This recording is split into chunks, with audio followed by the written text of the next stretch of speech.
Estamos aqui em mais um Economy and You, inaugurando uma proposta de discussão e hoje privilegiados porque nós estamos trazendo a percepção e a discussão da mulher na economia do turismo, que é a grande notícia. Eu conto aqui com a presença da Juliana Assunção, que é diretora da ABAV e da Aviesp, e da Bianca Colepiccolo. Desculpe eu ler ali para não errar. A Bianca Colepiccolo, que é secretária de Turismo de Caraguatatuba. E nosso grande mestre, Roberto de Lucena, que é o secretário de Estado de Turismo e Viagens do nosso estado. Roberto, com tanta atividade que o turismo tem feito, eu vou começar com a pergunta que não me permite ser diferente. Qual é a importância do papel da mulher na economia do turismo? Quando a gente fala de negócio, porque falar de turismo, por trás de tudo aquilo que o turismo representa, propicia, nós estamos falando de negócio. Quando nós estamos falando de negócio, evidentemente, nós cada vez mais precisamos reconhecer a participação efetiva da mulher no turismo. A maior parte, a maioria dos gestores públicos municipais do turismo no estado de São Paulo são mulheres, são secretárias. A maioria das nossas secretárias de municípios do turismo são formadas em turismo. Elas estudam, elas pesquisam, elas se profissionalizam. E isso, sem dúvida, tem oferecido uma condição, uma qualidade maior ao trabalho e ao diálogo entre o público e o privado. O trabalho desenvolvido pelo turismo no Estado e a relação entre o público e o privado. Então nós temos, por um lado, uma grande parte, a maioria dos gestores públicos municipais de turismo, mulheres, que também encontram no privado um grande número de mulheres, cada vez mais, mulheres que empreendem no turismo, que se especializam, que fazem gestão no turismo, que administram no turismo, que fazem a comunicação no turismo. E, sem dúvida, isso tem feito cada vez mais sentido. Nós precisamos ter um olhar voltado para compreendermos que a mulher, na sua participação no turismo, tem feito com que esse setor seja um setor cada vez que trabalha com mais excelência, com mais eficiência, com mais competência, aplicando a sensibilidade da mulher. Juliana, você que é uma gestora da ABAV, uma mulher competente, com um trabalho extraordinário, qual é a sua percepção sobre essa narrativa? Falar de mulher dentro da ABAV São Paulo Aviesp é fácil, porque a gente tem, dentro do nosso quadro de agenciamento ali, a maioria das nossas associadas são mulheres empresárias. Então, quando a gente traz a narrativa da mulher, é muito fácil, porque ela é a protagonista. Apesar de que, quando a gente vai para a diretoria, a gente tem 40% só de mulheres na diretoria. Mas a equipe da ABAV São Paulo Aviesp, ela é formada 100% por mulheres. Bianca, você como secretária de Turismo de Caraguatatuba, uma das maiores extensões de praia livre aqui do nosso país, como é que é a sua atuação, sendo mulher há tanto tempo e conhecendo o trabalho do turismo? Você encontra hoje um universo mais favorável? As dificuldades continuam? Na esfera política é sempre diferente, né? Se eu não me engano, o secretário estava há pouco falando, nunca tivemos uma secretária mulher no Estado, e eu acho que eu fui a primeira secretária executiva, foi a primeira mulher a assumir a secretaria executiva do Estado de São Paulo. E a gente, hoje, depois de 15 anos que eu estou na gestão pública, eu não sinto muito mais essa diferença, mas sinto que a gente vai conquistando cada vez mais espaço, porque é natural, não só no turismo, em todas as áreas, né? Assim, a gente tem assumido cargos mais altos e mostrando eficiência na gestão. Então, é um movimento natural. Eu acho muito legal que o secretário tenha essa visão e essa percepção de que a maioria das pessoas que hoje trabalham no turismo são mulheres. E aí tem toda uma questão do trabalho técnico que a Secretaria de Estado tem feito, por exemplo, no ranqueamento, com tanta coleta de dados, com colocando a gestão do turismo num caminho mais profissionalizado, porque é isso, como ele falou, né? As pessoas formadas, bem preparadas e dedicadas, com compromisso de, em cargos públicos, não só fazer política, mas de fazer gestão, funciona muito bem com esse espaço que nós estamos conquistando. Né? Muito bom. E se me permite, Agostinho, uma constatação, né? Primeiro, metade da população do mundo é mulher. E a mulher é metade da população e mãe da outra metade. Ninguém pode com a mulher. 75% dos profissionais que fazem a Secretaria de Estado de Turismo de São Paulo são mulheres. E mulheres que estão em posições de proeminência, de decisão. Então, hoje nós temos uma grande secretária executiva, que é Mônica, que vem do mercado, 19 anos de Brastor, passa pela Embratur. Hoje nós temos uma coordenadora estadual de turismo, que é uma uspiana que foi, Virgílio, quando da minha primeira passagem pela Secretaria de Turismo, nossa estagiária, hoje é a coordenadora estadual de turismo. E nós temos num departamento sensível, que é o DAD Tour, que administra os convênios do Estado, dos repasses, e nesse governo já foram aproximadamente 800 milhões de reais para que os municípios aperfeiçoem a sua infraestrutura turística. Temos uma grande profissional, uma mulher, que é a Aline. Agora, é mais do que a gente falar, a nossa chefe de gabinete no turismo também, agora, mais do que a gente falar de gênero, porque o debate, a conversa não é a discussão de gênero, é o fato de que, e a primeira constatação, e aí fica bom a gente começar falando de turismo assim, porque o turismo é um lugar acolhedor para a mulher, que oferece a oportunidade para que essa mulher, que é uma grande profissional, que tem sensibilidade, que se especializa, que tem competência, coloque a sua competência, a sua expertise à disposição de um setor que é uma cadeia que congrega mais de 50 setores da economia, e nós temos em cada um desses setores mulheres maravilhosas que estão com muita competência, com muita excelência, desenvolvendo, a exemplo da Juliana, desenvolvendo um grande serviço à nossa sociedade, trabalhando pelo desenvolvimento do turismo, dessa poderosa cadeia econômica. Então, mais do que a questão de gênero, de homem e mulher, é o fato de que o turismo é um ambiente de acolhimento que permite que a mulher, como profissional, se desenvolva, encontre o seu espaço, se consolide, ela tem voz, ela é ouvida, ela trabalha, ela atua. A maior parte dos gestores públicos municipais são mulheres, mas no mercado, no trade, nós temos também uma grande participação de mulheres.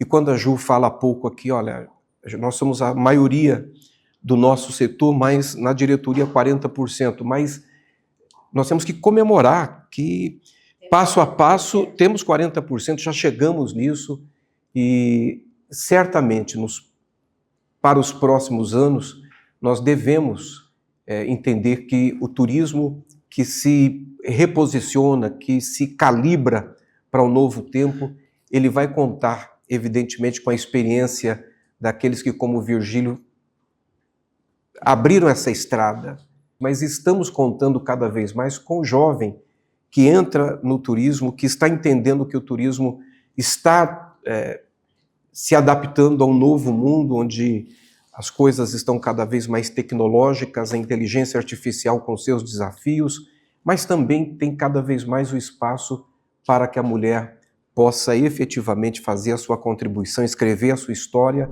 e ajudar nesse processo de transformação desse mercado que oferece oportunidade e acolhe generosamente a mulher, e não acolhe porque é mulher, acolhe porque tem sensibilidade, acolhe porque tem competência, acolhe porque ela se especializa, se prepara e aqui no turismo ela caminha lado a lado com os homens que também se especializam, que também abrem as trincheiras, que também vão para as trincheiras, que também enfrentam os desafios. É uma marca, Roberto, extraordinária, e você, ladeado pela Juliana, pela Bianca, da sua gestão em todo esse período, mesmo como deputado federal, nas gestões em que você atuou.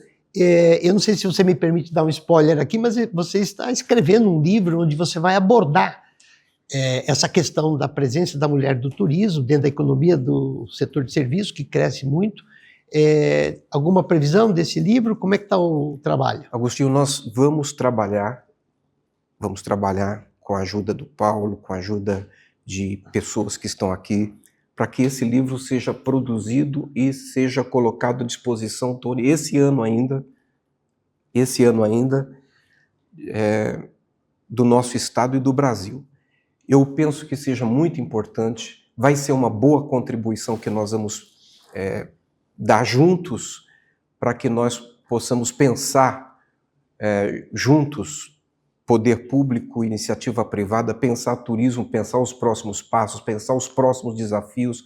Nós estamos vivendo exatamente um momento de transição e nós temos a bênção de Deus, a sorte, e evidentemente não é só a sorte, não é só a bênção, nós temos a oportunidade de termos no estado de São Paulo algumas das mais brilhantes mentes, algumas das melhores competências, das melhores experiências do turismo nacional.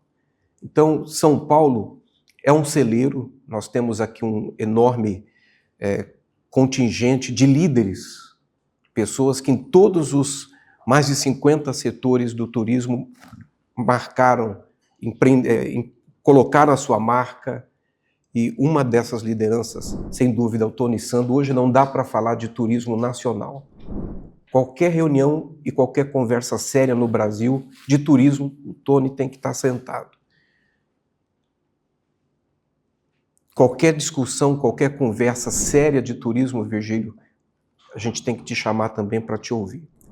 Então, eu penso que esse livro ele vai reunir algumas reflexões. Eu estive secretário de turismo a primeira vez em 2015 e naquela oportunidade eu encontrei algumas dificuldades e algumas nesses 10 anos nós superamos e nós vencemos. Eu tive a oportunidade, Tony, de chamar a Bianca para ser a nossa secretária executiva, prestigiando já naquela oportunidade a mulher. Então ela foi secretária executiva num trabalho que desenvolvemos juntos em 2015. Em 2015 nós encontramos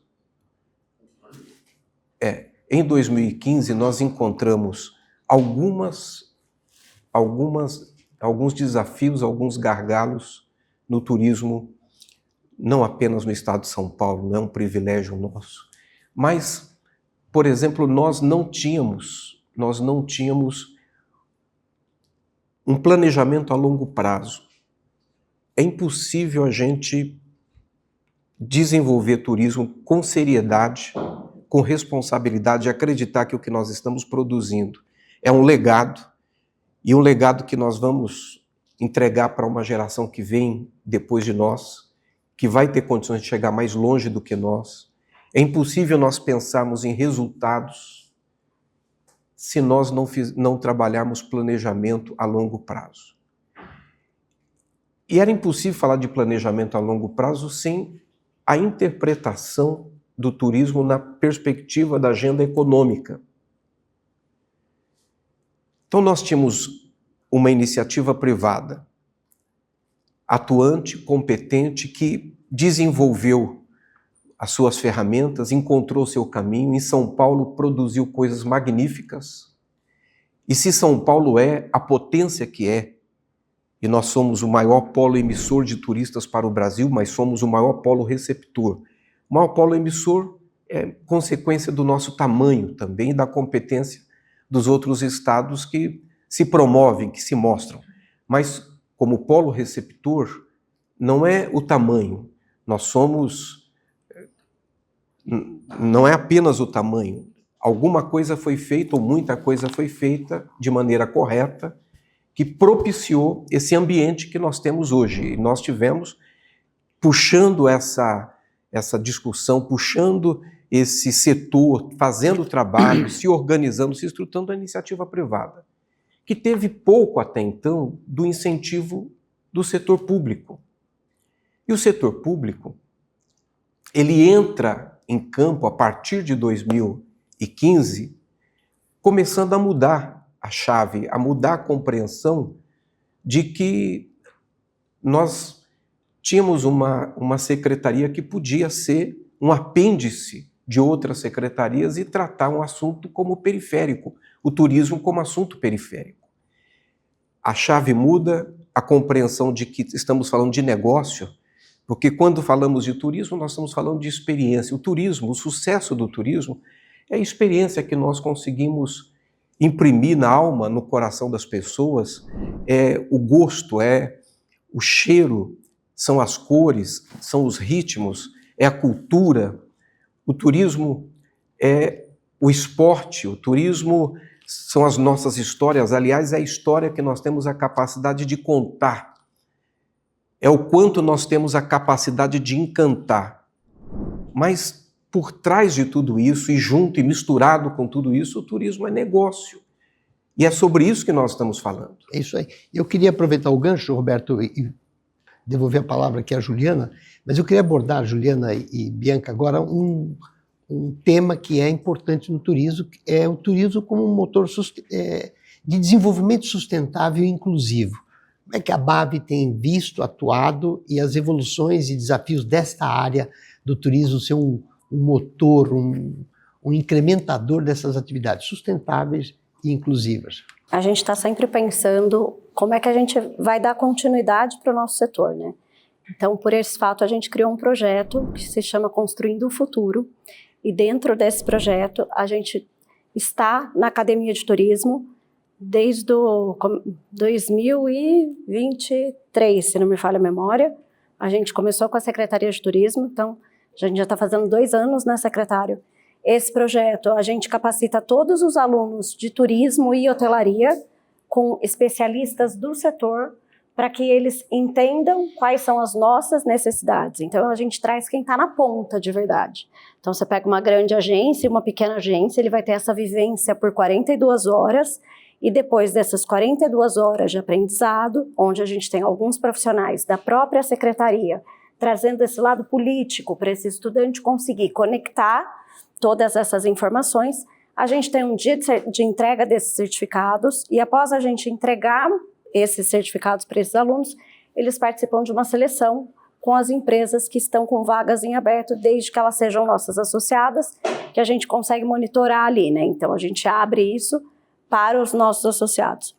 Além desse projeto do Construindo o Futuro, que é um projeto que para nós é muito positivo, e a gente tem a grande alegria de estar na 8ª edição, em parceria com a Secretaria, a gente já tem mais de 100 alunos capacitados, 24% desses estão no mercado de trabalho. Uma das pessoas da nossa equipe da BAV São Paulo Viesp veio deste projeto, então também é uma menina, né? A gente está aqui falando da mulher, né? A mulher vem se destacando em todas as frentes. Eu mesma fui a primeira mulher a participar ativamente da unificação de 2 associações. Então é um processo onde a mulher vem ganhando cada vez mais espaço. A gente olha aqui nessa sala, a gente tem mais mulheres do que homens. A gente tem, então, nessa linha da sustentabilidade, os nossos eventos hoje já fazem neutralização de carbono, a gente vai crescer um pouquinho mais para a feira de 2026, nós teremos outras novidades. Bianca, nesta linha, o turismo como uma forma de transformação, e você como mulher e gestora, acompanhando todo esse processo, como é que você pode nos dizer sobre o poder que o turismo tem de transformação na economia? Bom, eu vou trazer o exemplo do estado de São Paulo aqui, porque nesses últimos anos, nesses 10 anos, o estado de São Paulo saiu de uma secretaria que realmente era não tinha um planejamento grande, tinha uma atuação relacionada à Haddad, né? Era uma atuação relacionada ao dinheiro das instâncias, né, secretário? Muito, muito pontual com alguns programas. E na primeira gestão do Roberto de Lucena, eles aprovaram a lei dos MITs, dos municípios de interesse turístico, que foi o início de um processo de profissionalização do turismo do Estado. Eu enxergo assim, porque começou dali a criar o que a gente chegou hoje, que é esse estágio de ranqueamento com dados técnicos entre os municípios, que jogou uma isca para o gestor público, que é o dinheiro que ele vai receber, né, como MIT ou como instância, mas jogou principalmente para a questão da gestão parâmetros que pautam esse planejamento de cada município e que aí formam um plano estadual. Então, creio que num próximo dado, pensando em sustentabilidade econômica, a gente começa a deixar claro o que é que dá resultado econômico realmente para o município e quais investimentos públicos devem ser feitos, né? O turismo ainda hoje, em muitas cidades, e aí eu falo muito até das cidades eu fui secretária em Ilhabela também, e agora estou lá em Caraguá, passei por São Sebastião, nas cidades de litoral, está muito vinculado a fazer show, a fazer evento e tudo, e não necessariamente é mensurado o impacto desse investimento público, de fato, em atrair turistas ou em aumentar a permanência, o impacto econômico desse turista. Mas a política de Estado que foi se consolidando aí desde 2015 até hoje, ela começa a não deixar brecha para que você use o dinheiro do turismo em ações que não refletem diretamente, né? Então, a gente está falando de sustentabilidade econômica também e por que não falar cultural também? Porque a gente para de inventar, como o secretário falou, das histórias e tudo, de valorizar cada espaço, a história de cada espaço, você para de criar artifícios com recursos públicos que não necessariamente valorizam o destino ou qualificam o turista que vai frequentar aquele destino. Então, eu acho que hoje São Paulo é um exemplo para o Brasil todo, é a única política que tem de gestão, né, que é uma referência, porque assim, nenhum outro estado conseguiu fazer uma política de distribuição de recursos e de visibilidade para o turismo como São Paulo fez, né, baseada em dados. E aí isso é um crescente de cada vez se aprimorando mais para chegar uma hora que realmente o mercado, que é quem interessa, né, eu brinco na secretaria o tempo todo, eu falo assim, nosso cliente é o CNPJ, a gente precisa fazer as empresas ganharem mais dinheiro e gerarem mais empregos. Então, esse mercado do turismo, ele vai cada vez tomando um maior protagonismo quando a gente coloca números, né? Quando a gente para de contar, filosofar sobre a história do turismo, de contar toda a história, misturar o turismo com lazer, turismo com cultura, turismo com esporte. Outra coisa que eu falo lá, meu sonho é que os eventos esportivos e os eventos culturais, eles sejam empacotados para serem ofertados ao turista. Não que a gente precise criar sempre coisas novas, a gente precisa organizar a cidade e aí você vende aquela cultura da cidade, aquele espaço que você tem para o turista, e isso vai melhorando os dados de gestão também, porque significa economia em recursos públicos e retorno, né, para os cofres com impostos, com geração de emprego, mais empresas e tal. Então tem um fator forte de transformação. Qual a tua sensibilidade do governador para entender que isso não é uma opção que ele tem no sentido de eu uso ou não uso? Made in São Paulo, ou seja, nós estamos fabricando a essência de uma commodity de turismo para o mundo. Então, eu pergunto a você, há uma sensibilidade com isso, dessa importância do Made in São Paulo ser efetivamente implantado no nosso estado? Essa é a marca. Nós lideramos, como a Juliana falou e a Bianca, mas e o reconhecimento? Como é que está isso, Roberto? Não existe nada mais forte do que aquilo que nasce da própria sociedade, que vem do mercado, que vem espontaneamente, naturalmente, e se apresenta para o governo de forma que ele não tenha outro caminho que não o de reconhecer, porque não seria sensato nem estratégico, seria absolutamente incompreensível não reconhecer o que o mercado quer, o que a sociedade quer. Made in São Paulo foi uma grande ideia.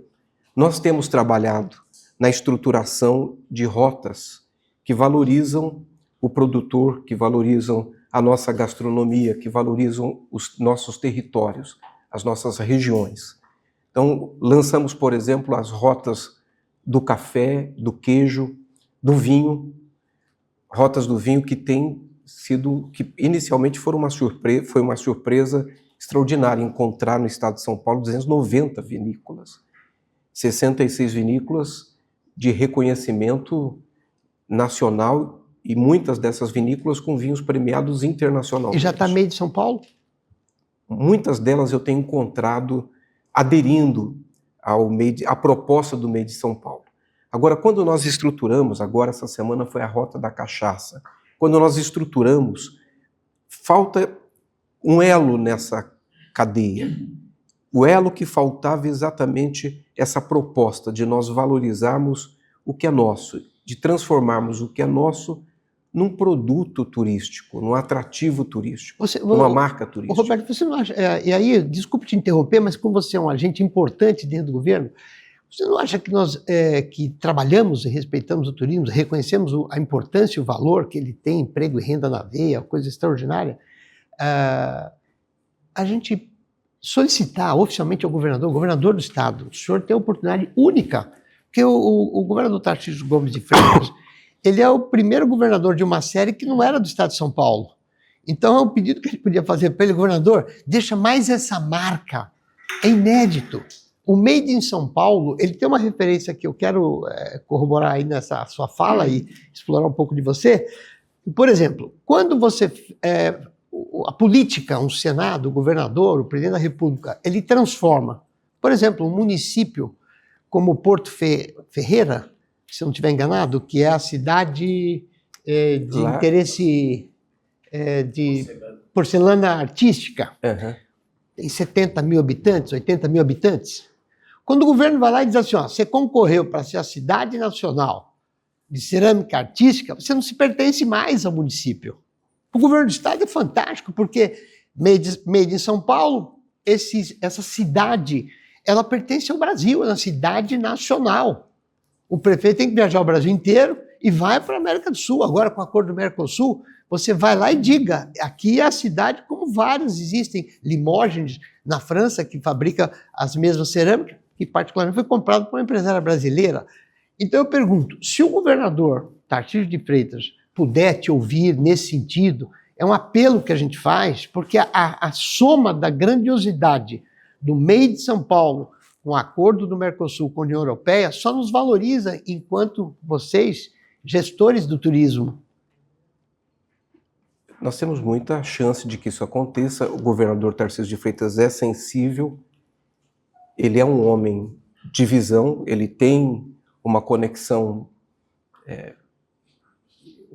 extraordinária com o mercado, ele dialoga bem com o mercado.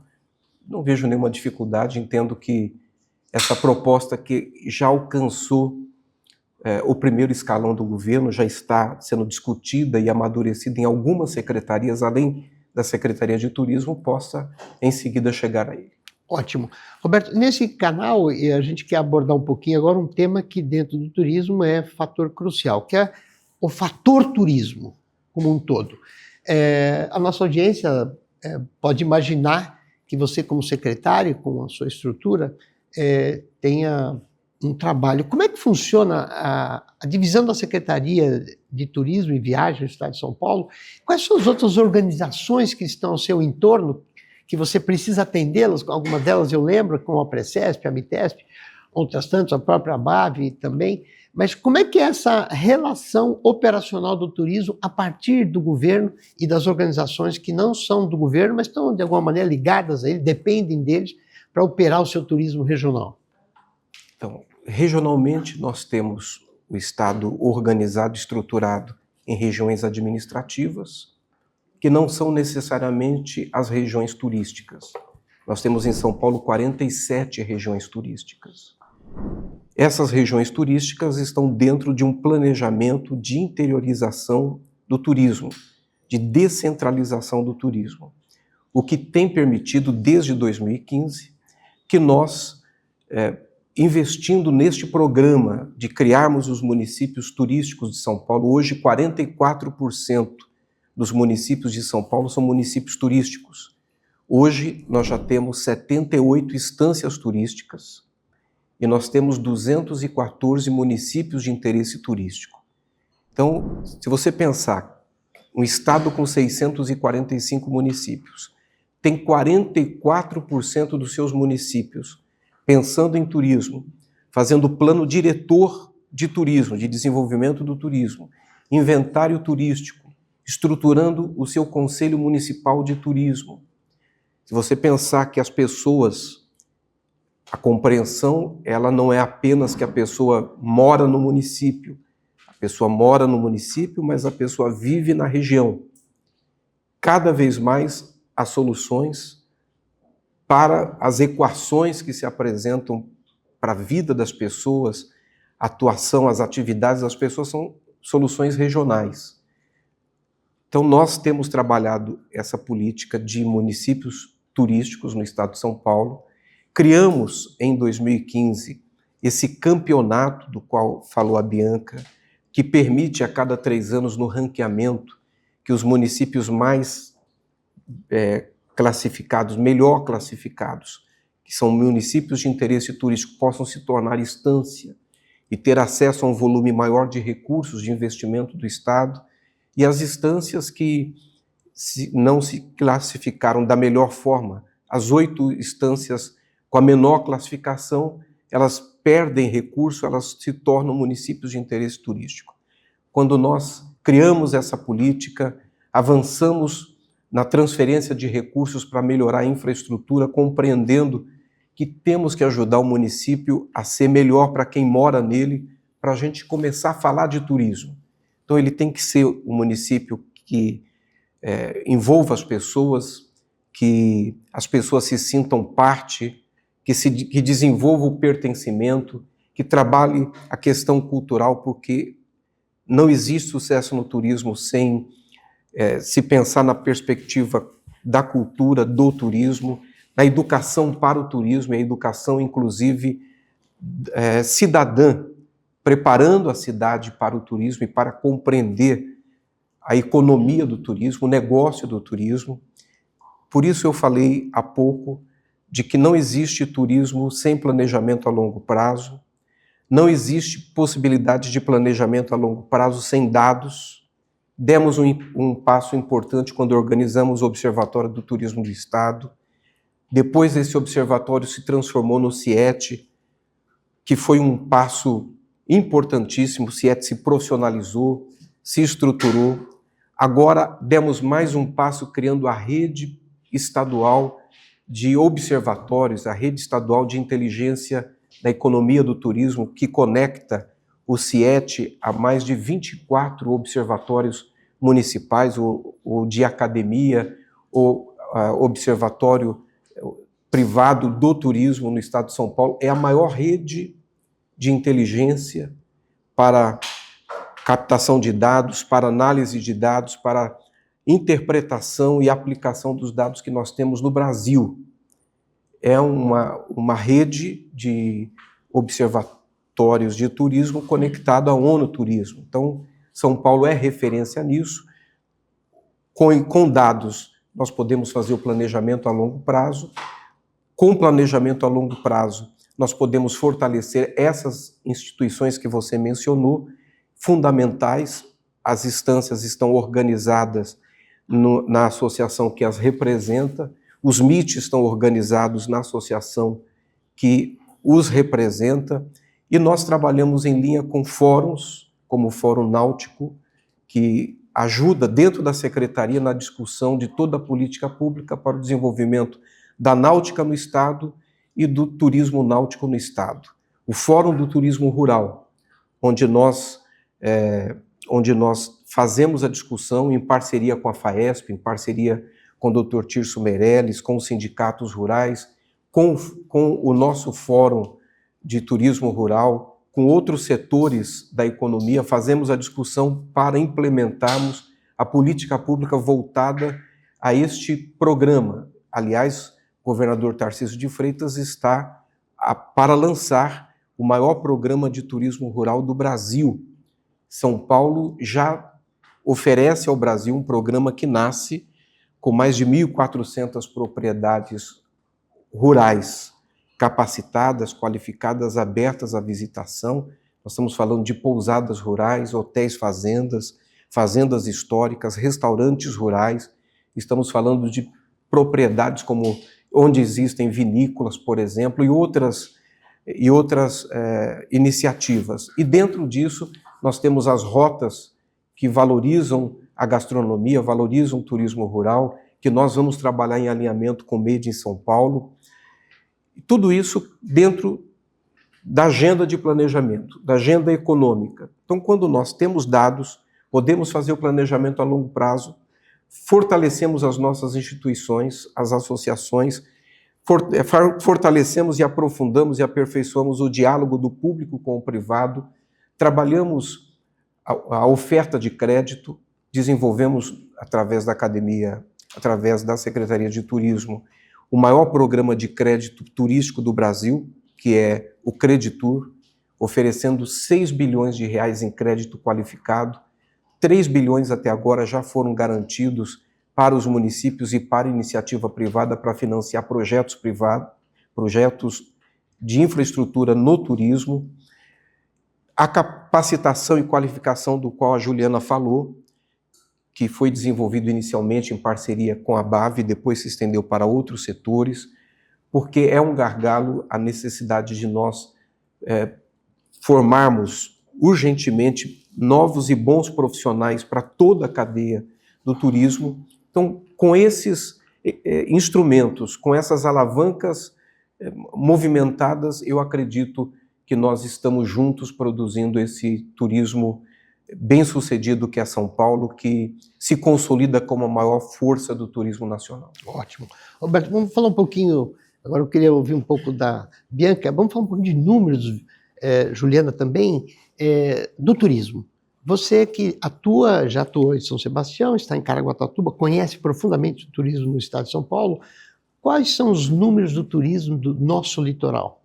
Ele caminha bem? Há uma percepção dos gestores sobre a responsabilidade de nós termos essas praias extraordinárias, o nosso norte de praias, o nosso sul de praia aqui no estado de São Paulo, é uma coisa extraordinária. Como é que são os números, Bianca? Falando em litoral norte, nós recebemos, na temporada, juntando os números de todas as cidades, cerca de 8 milhões de turistas, é bastante gente. Mas a nossa taxa de ocupação ao longo do ano, a taxa média, contando todos os dias da semana, fica em torno de 33%. Então, é uma taxa baixa. Porque não foi trabalhado principalmente a questão do turismo de natureza ali, ou do turismo náutico ali. Então, sempre foi... quando faz sol, você não precisa fazer nada para o turista ir até a praia. Então, por isso que nós temos esses números altos no verão. Mas quando o tempo não está tão bom, você precisa lembrar que 80% da região é um parque estadual super organizado, a maior reserva de Mata Atlântica do Brasil e, portanto, do planeta, né? Que tem a observação de vida silvestre muito forte, que é um turismo que cresce a cada ano, que tem trilhas, que tem cachoeiras, que tem as oportunidades dos esportes mais radicais. Nós temos ali todo o potencial náutico pouco explorado, muito por uma política que veio ao longo dos anos muito restritiva em relação à infraestrutura náutica. O secretário inaugurou 13 estruturas, agora vem mais 22 estruturas náuticas no estado de São Paulo, o que é uma conquista imensa, porque eu faço parte do Fórum Náutico Paulista desde 2018. Nós ficamos anos discutindo, porque precisávamos minimamente de rampas públicas para a pessoa chegar com a embarcação e descer. Então, foi um sonho começar a conquistar infraestrutura náutica pública, piers e rampas e os flutuantes para poder dar acesso à água. Porque, por exemplo, lá para o litoral, parece óbvio que, porque temos, só em Caraguatatuba são 18 marinas, parece óbvio que você tenha turismo náutico, mas não é óbvio, porque nós não temos a infraestrutura para receber mais embarcações ou para receber passantes, né, como marinas públicas. Como é a combinação, Bianca, do modal? O aéreo com o rodoviário e o náutico, eles têm um equilíbrio? Está bem? Você tem, nesse eixo do litoral norte, por exemplo, quantos aeroportos para poder o turista descer? Nós temos um pequeno aeroporto em Ubatuba, nós temos um aeródromo a ser inaugurado em Caraguatatuba, mas o aeroporto mais próximo mesmo da região é São José dos Campos, hoje, que opera apenas voos através do Galeão, através do Rio de Janeiro.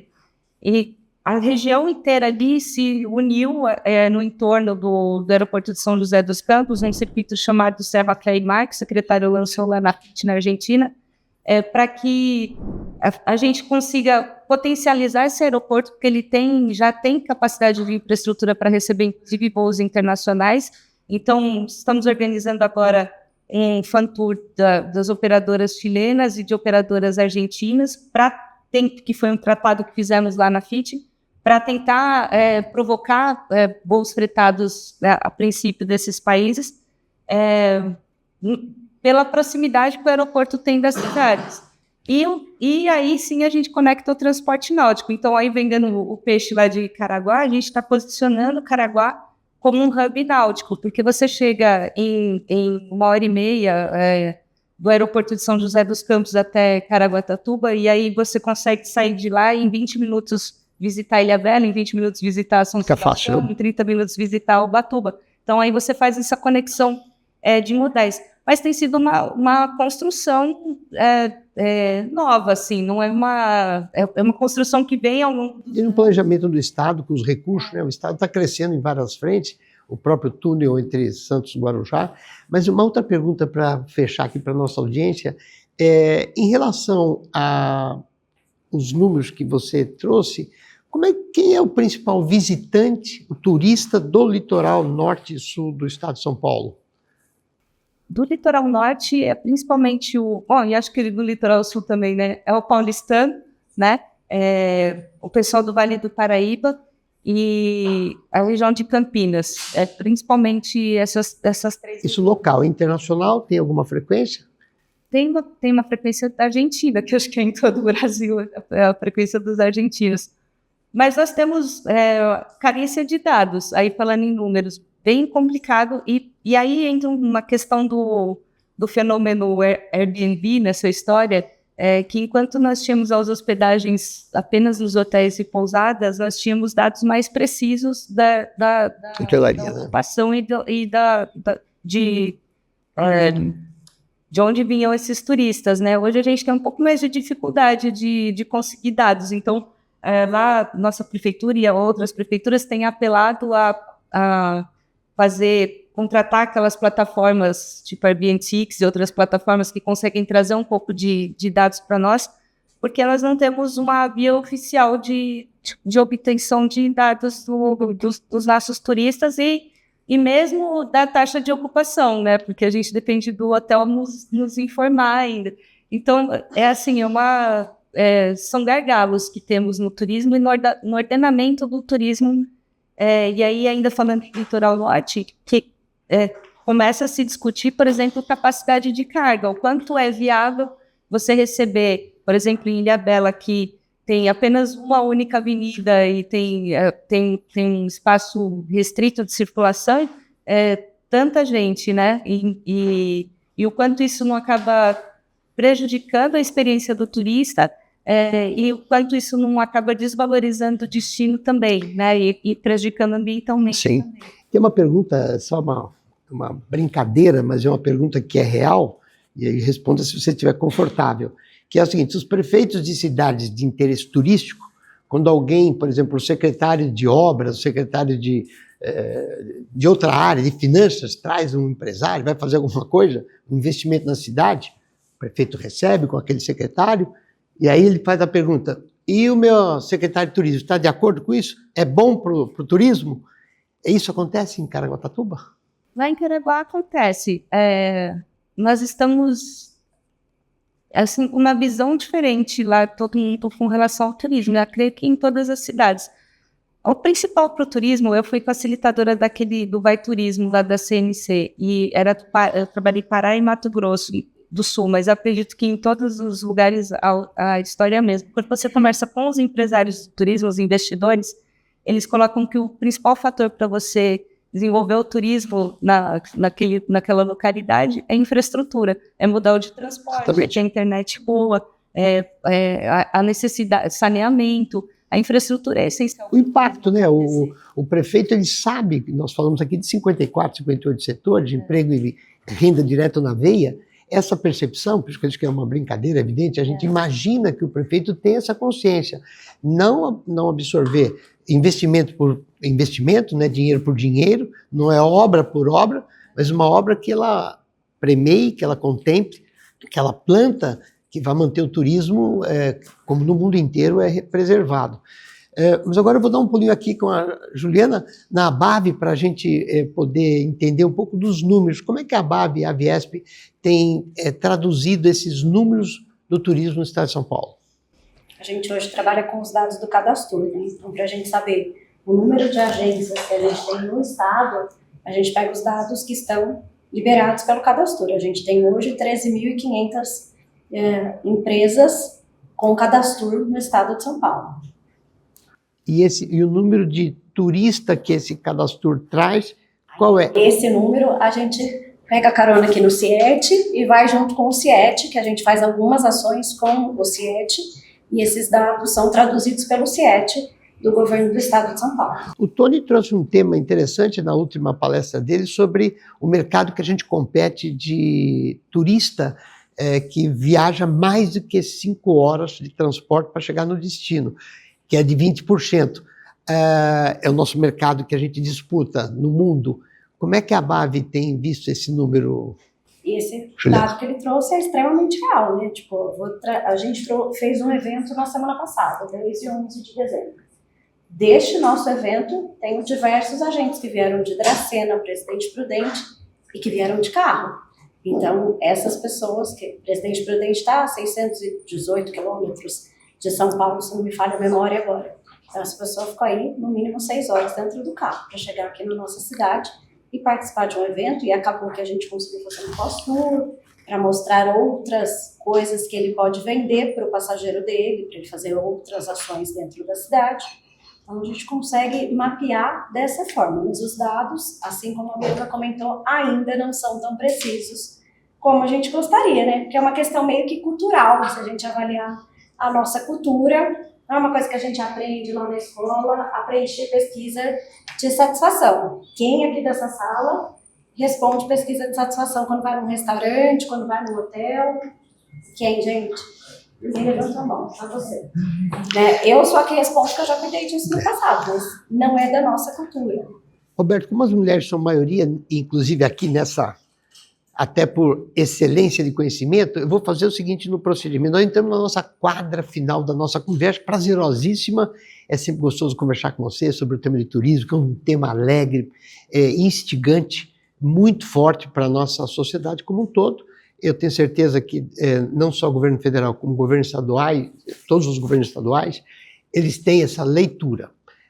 Eu vou fazer o seguinte nessa quadra final. Eu vou dar a palavra para uma consideração final à Bianca, depois uma palavra para a consideração final para a Juliana, aquilo que quiser falar sobre o turismo, sobre aquilo que nós debatemos aqui, e a palavra final é sua, assim você faz o encerramento com as considerações finais sobre as suas perspectivas, a sua visão sobre o turismo para São Paulo, Brasil e o mundo, nessa década que parece que se inicia com outra velocidade, com outros atrativos, com a chegada da tecnologia, com algumas mudanças planetárias aí de ordem econômica. Então, eu vou conversar com você, Bianca. Bom, eu sou muito otimista com relação ao turismo e ao futuro do turismo. Vejo que agora a gente está chegando num momento de que as pessoas começam a identificar os patrimônios do lugar que vivem, começam a entender quais são as especificidades de cada local, o que torna viver ali ou visitar ali de especial, ao invés de querer reproduzir coisas que já existem no mundo. E aí o Estado de São Paulo ele tem dado um rumo muito legal nisso quando faz esse mapeamento dos produtos paulistas, dos produtores, quando trabalha a regionalização de forma tematizando, né, cada região e trazendo cada região como um exemplo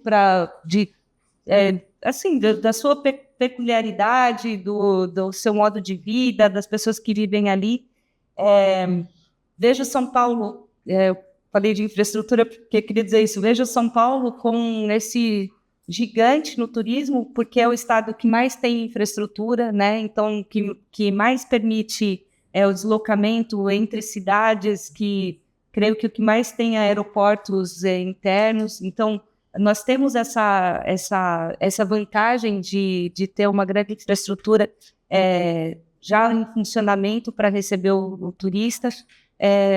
Vejo que a gente colocou na pauta, o secretário colocou na pauta quando lá atrás fez aprovar a lei dos MITs e aí conseguiu agora organizar isso num ranqueamento sério, né?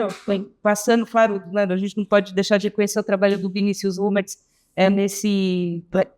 nessa construção. Então, como a gente está colocando seriedade na gestão do turismo e na promoção do turismo também, né? Acabou de ganhar um prêmio, né, de promoção de turismo. Eu vejo que a gente está começando a falar cada vez mais com profissionalismo e trabalhar o turismo receptivo também, né? As agências começam a ser enxergadas assim, porque sempre foi nítido assim que esse era o nosso calcanhar de Aquiles também. Tá, eu vou lá, faço a promoção, e aí eu falo assim, não, passa lá na minha cidade, mas eu não tinha quem vendia a cidade, quem recebia a cidade. Então, as agências receptivas, elas estão começando a ser vistas e trabalhadas, e isso também é parte da política pública do Estado de São Paulo. Lá em Caraguá, de dezembro do ano passado para agora, nós aumentamos 76% o número de empresas com cadastro, porque as empresas elas trabalham no turismo, mas elas não se reconheciam como parte do turismo. Então, é um trabalho de conscientização e que eu acho que está sendo feito no estado inteiro. De verdade, assim, eu estou na expectativa do seu livro, porque eu acho que mais do que um livro para se contar a história, que é muito legal, a gente faz um livro que pode ser referência para outros lugares. Sem dúvida. Juliana, pelas suas palavras e considerações finais, o que você pode falar dos números da atividade de turismo que você percebe para o futuro? Eu primeiro quero agradecer a oportunidade, todos que estiveram aqui com a gente. E aqui na BAV São Paulo Viesp, o nosso foco sempre é profissionalizar o nosso agente de viagens. A gente está sempre muito preocupado com o futuro deste cara. Para onde que ele vai? O que a gente pode fazer para melhorar o dia a dia dessa agência? Quais são as oportunidades que podem ampliar as prateleiras dele? Então, dentro dessa linha, até da dor da Bianca, do turismo receptivo, a gente tem aqui junto, desde o começo do ano, eu e o Lucena, que eu considero um amigo, a gente tem o Brasil Recebe, fazendo junto com a BAV Nacional, onde a gente capacitou algumas agências, entre elas o Milton, que está aqui, da Billy Turismo, e a gente capacitou para que elas comecem a entender a importância desse turismo receptivo e tudo que a gente pode vender dentro do nosso próprio estado. Desse turismo receptivo, a gente fez também uma parceria com o município de São Paulo. Algumas agências nossas foram para missões internacionais e dentro do nosso próprio país. E junto com o governo, a gente também teve, dessas agências que participaram dessa primeira etapa, agências que foram para o Rio de Janeiro, na BAV Expo, que era a madrinha do projeto junto com a gente. Agora, para o começo do ano, a gente vem com uma segunda etapa, né, secretário? Então, a gente está redesenhando, porque a gente quer ampliar. E a gente quer sempre que os nossos agentes tenham outros produtos nas suas prateleiras. Desse universo que eu te disse, de 13.500 CNPJs, eu tenho só 580 na BAV São Paulo. Que não é só, porque quando a gente pega o sistema BAV, a gente tem 2.200. Então, nós somos a maior ABAV estadual dentro do Brasil e a gente vem trabalhando dia a dia para ampliar esse número. A gente tem diversas ações de ir até o agente de viagens. Esse ano a gente já foi para 9 cidades diferentes para falar um pouquinho de como a ABAV trabalha e que o público privado é extremamente importante, né? A gente não faz nada sozinho. Além de estar aqui na associação como diretora executiva, tenho a alegria de ter o Tony como meu presidente ali no Vice de São Paulo, onde eu estou vice-presidente dele, né? Participo também eleita do DADTUR. Então é isso, o turismo ele entrelaça, ele abraça todas as áreas. A gente vai falar desde tecnologia até a gente dizer do grande show.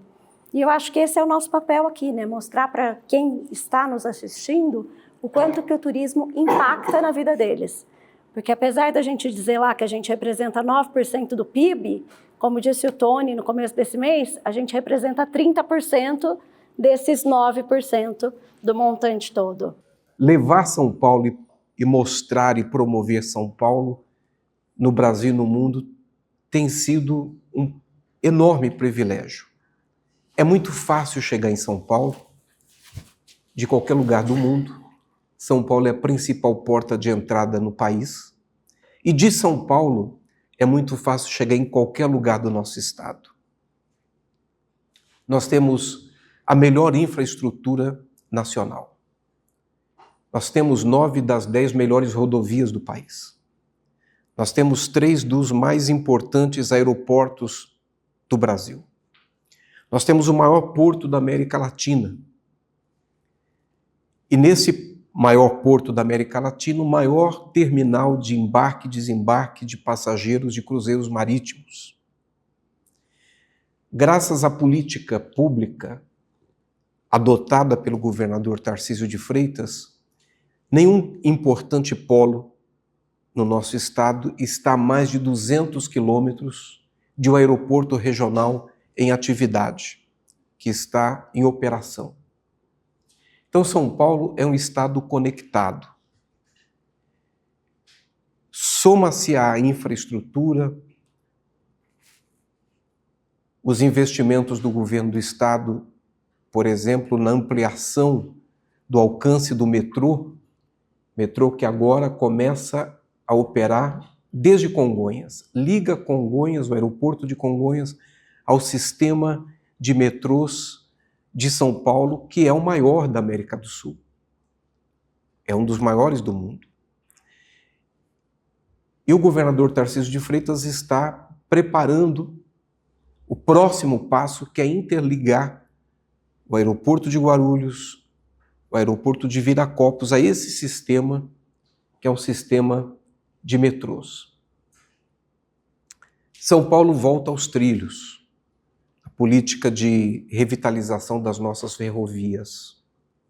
São Paulo dá importantes passos, por exemplo, agora com o túnel Santos-Guarujá, mas também o aeroporto civil metropolitano da região da Baixada Santista, que entra em operação no próximo ano no Guarujá. São Paulo dá passos importantes em oferecer mais infraestrutura. São Paulo quer discutir o transporte no mar, o transporte fluvial.